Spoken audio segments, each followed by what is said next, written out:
existence of ghosts or the supernatural until I relocated to my new residence. It was an enchanting old Victorian dwelling on the outskirts of town, complete with creaky floorboards and lofty ceilings. The moment I entered, I fell in love with its charm, unaware of the horrors that lay ahead. Initially, it began with minor occurrences, objects moving on their own, mysterious sounds in the dead of night. I dismissed these incidents as figments of my imagination until one night when I awoke to find a figure standing at the foot of my bed. A woman with long dark hair and a pallid face wordlessly sent shivers down my spine with her mere presence. From that night onward, I sensed her constant gaze following me throughout the house. I attempted to disregard it, but it grew increasingly difficult. Her features became more distinct, contorted in an expression of sheer fury. I understood she sought to convey something to me, but fear of her message kept me at bay. One night, as I prepared for bed, a chilling whisper in a voice reminiscent of the depths of hell echoed in my ear, saying, "Get out." I turned around to find no one there. I tried to shake off the sensation, yet it clung to me. Sleep eluded me that night as the feeling of being watched became overwhelming. The following morning, I delved into the house's history. I uncovered unsettling details about the previous owner, Mary, who had died under mysterious circumstances.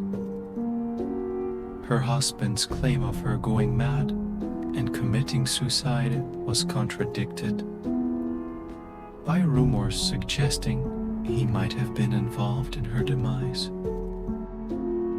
Further research exposed disturbing facts: Mary's obsession with the occult and her alleged rituals in the house. Some believed she had summoned an evil entity that now haunted the premises. Though compelled to leave, an inexplicable force kept me tethered to the house. Intense paranormal activities escalated from objects in motion to eerie whispers of my name. Constantly on edge, I avoided solitude within the house. One night, lying in bed, I felt a hand on my shoulder, but no one was present. A piercing scream from the hallway propelled me to investigate, revealing a horrifying sight that will forever haunt my memory. It was Mary, her vacant eyes and sinister grin as she lunged at me. I screamed, fleeing the house without looking back, vowing never to return. Whispers in the shadows. Beneath the subtle radiance of a diminishing moon, young Tommy discovered an ancient cabin nestled in the woods, the atmosphere saturated with the scent of damp grass and a yearning for knowledge. Whispers of tales surrounding the dwelling swirled within Tommy's thoughts, his imagination haunted by the specter of unseen creatures and ghosts that might inhabit the structure. Steadily, Tommy reached for the door. Crows vocalized their eerie calls, and crickets provided a disconcerting backdrop. Gradually, the door groaned open, revealing to Tommy's innocent gaze the pitch-black darkness that retreated and contorted as moonlight penetrated the entryway. The floors were worn and wooden, the ceilings decayed and damp. Tommy quickened his pace.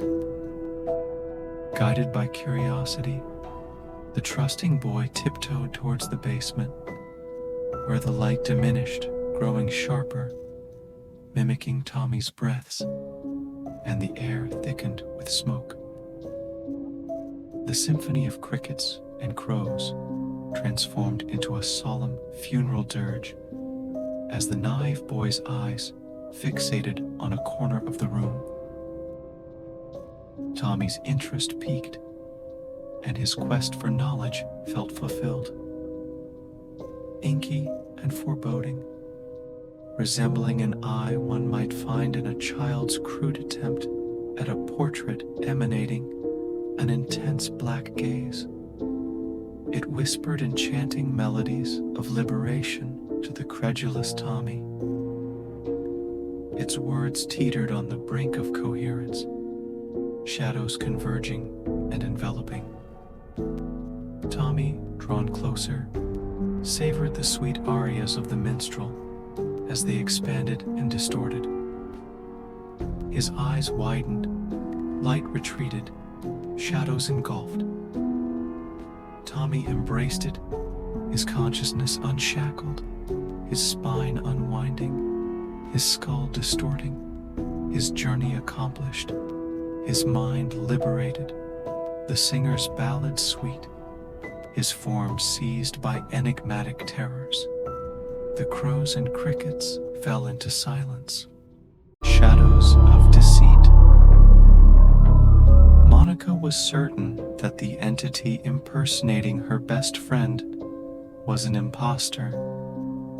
His skin draped loosely over his frame, and his eye sockets were sunken and dark, with only 2 faint dots visible within the swirling darkness. His movements were slow, dragging his feet as he walked.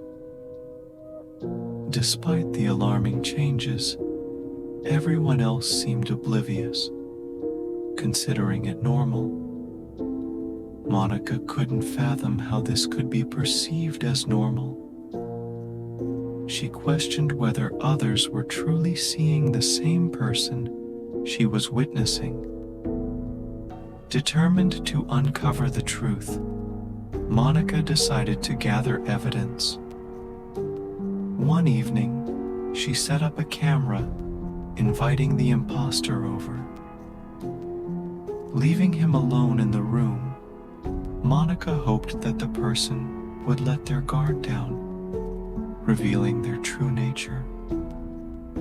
Upon later reviewing the footage, Monica regretted her decision. The imposter sat in her room, staring at the camera.